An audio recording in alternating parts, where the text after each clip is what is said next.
Hi everybody. So as we are coming to the end of the year, I feel like we've all been on a journey together. If you've been on my social media, firstly, thank you so much for your love and support. I'm going to do another video for that. But really what I wanted to do was to share on the type of year that it's been for me. So I've been journaling. It's something I do often to try and just stay in touch with how I feel. And honestly, I do not feel like this has been the best year of my life. I don't feel like this year I flourished, I smashed all of these things. But honestly, one of the biggest things for me has been I feel like this has been a tough year. It's been exhausting because what happened was beginning of the year, I said to the Lord, can you please help me to grow? And guess what? The Lord was like, sharp, no problem, my girl, you are going to grow. And that's why it's just felt like this has been quite an exhausting year. Like honestly, I think of the word to summarize it, and I think it was exhaustion. And exhaustion in a sense that I haven't lived in my normal comfort zone.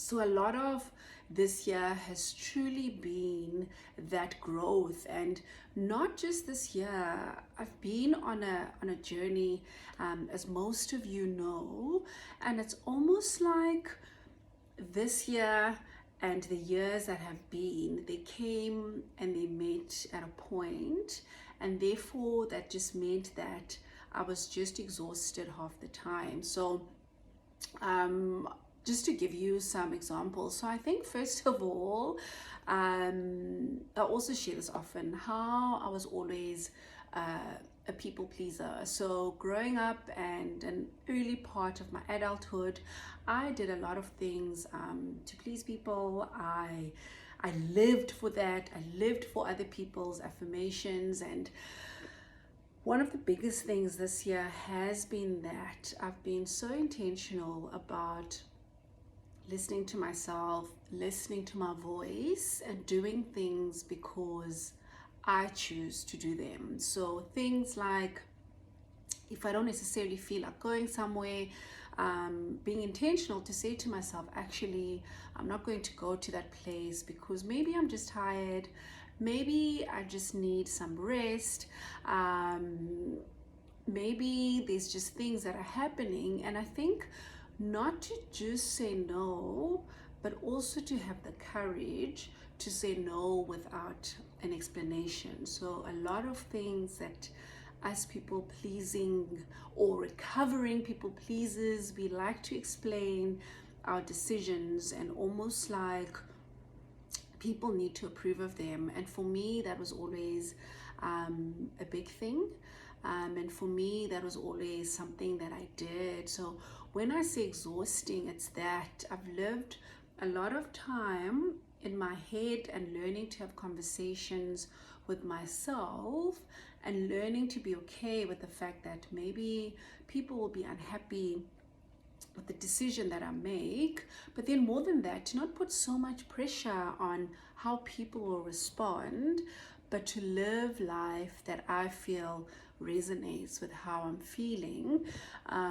So that exhaustion was a lot in that. And I think when you're trying to navigate that, it gets so exhausting, it gets so tiring, because it's okay, cool, so I said I'm not doing that, or I said no to that, but then I need to say to Lele, you're okay, Lele, you are safe, Lele, you are listening to yourself and your voice. So it's been a lot of that. Although tough and although exhausting, I'm very grateful for that. And I think also the second thing being just difficulty and navigating just friendships and relationships. And why do I say that? Because lots of people are like, well, you have millions of friends. And yes, I do. The Lord has blessed me with amazing people. The Lord has blessed me with capacity for people. But I think what I had to learn was just that wisdom. So when you are learning to love yourself and to accept love. Before you do that, you just accept any type of love that comes your way. You accept any type of acceptance that comes to you. And what's been exhausting this year has been just that year of boundaries, that year in relationships and friendships, because I feel like I've always been the person to make an effort, or I feel guilty when maybe I'm just exhausted. I've always felt guilty when I don't have anything to give. And a lot of this year has been giving myself grace for that. Grace for when I can't reach out. Grace for when I am exhausted. Grace for when I am hurt. To say that I am hurt. Grace for also learning and navigating that relationships are a choice. I always tell people that friendship is such a great privilege. And part of that privilege is to choose someone as much as they choose you. So perhaps some of the most difficult things was that I think learning as a Christian what loving someone looks like, because we're called to love, right?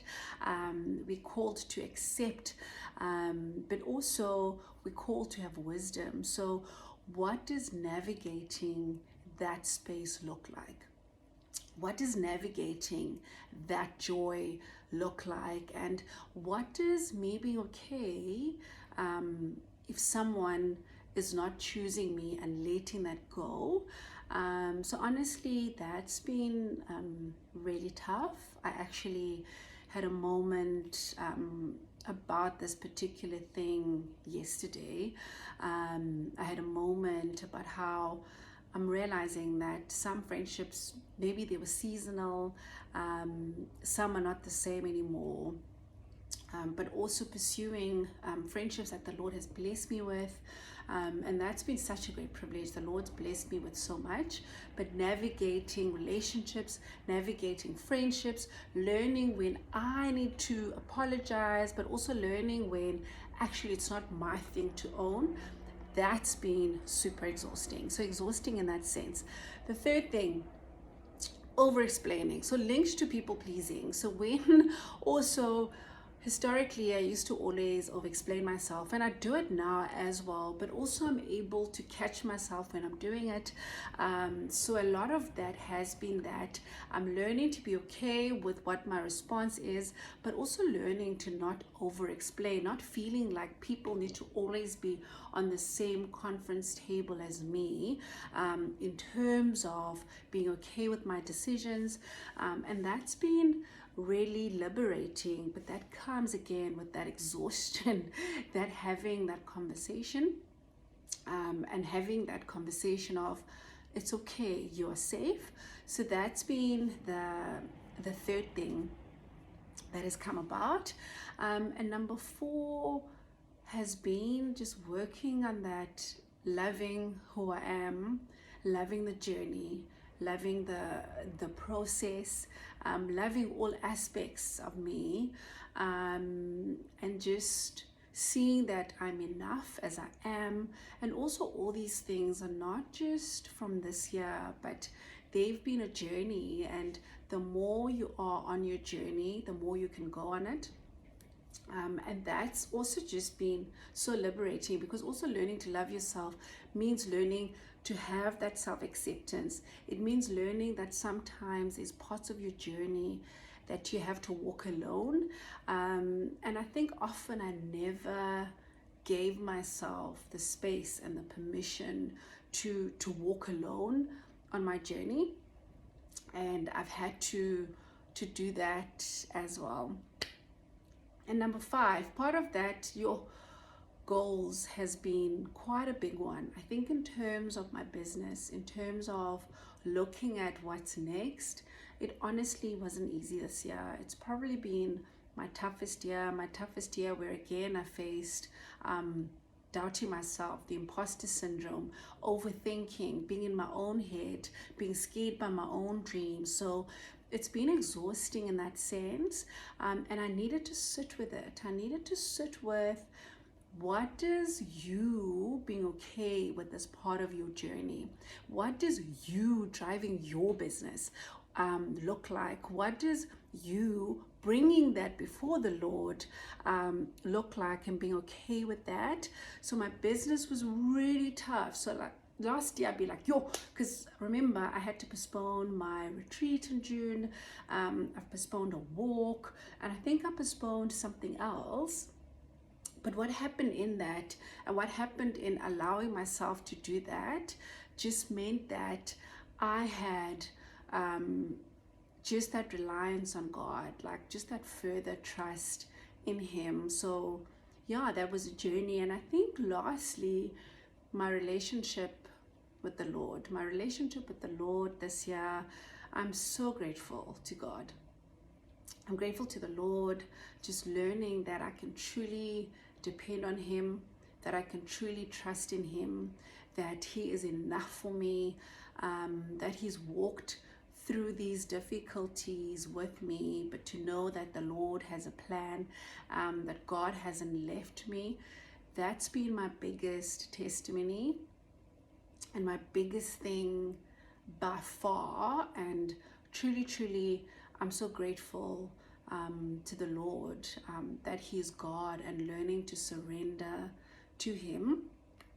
And perhaps what I want to say before I close off, also another thing has just been this trusting myself and my voice and my gut, and trusting that my decisions are enough.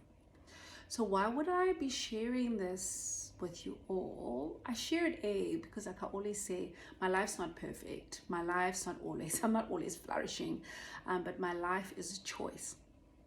So I just want to say to you that if this year hasn't been easy for you, if this hasn't been the best year for you, I encourage you to take time out, look at those difficulties, look at those moments where perhaps you feel like you didn't flourish, and you might find that you learned a lot through that.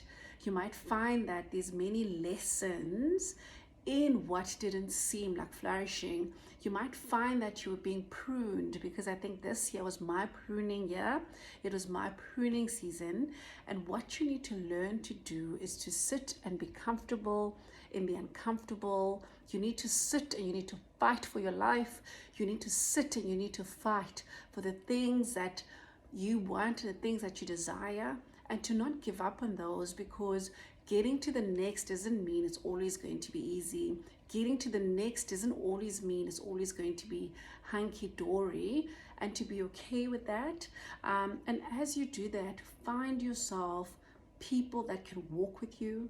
Find yourself people that you can trust, and hold on to that. Hold on to the reality that you're not alone. You don't have to do it alone, and different seasons look different for all of us. And I wish you the best as you reflect. Hold on to the Lord.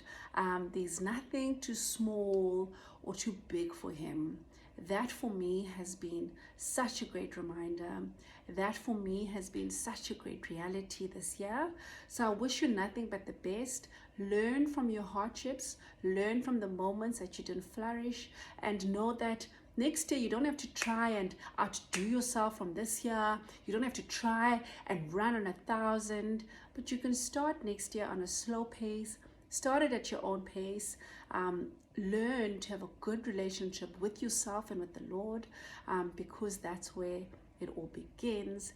And as always, I am rooting for you, and I will see you on the other side. Mwah!